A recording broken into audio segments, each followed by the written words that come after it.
Hindi nyo alam. O baka naman nagkukunwa-kunwarihan na lang kayo. Parang pagtakpan namin kayo. Anak! Pa, kayo po ba talaga pumatay kay Byron Alvarez?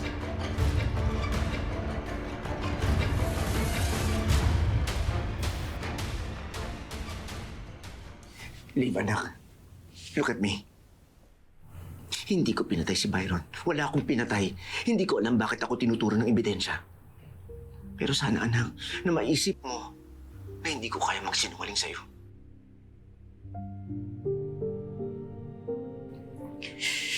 Pananiwala ako sa inyo eh. Naniwala kami ni Mama sa'yo. Pinaglaban ka namin. Nagkasira-sira kami ng mga kaibigan mo kasi naniwala ako sa'yo eh. Pero pinaikot nyo lang pala ako. Sige. Papatunayan ko sa'yo na inosente ako.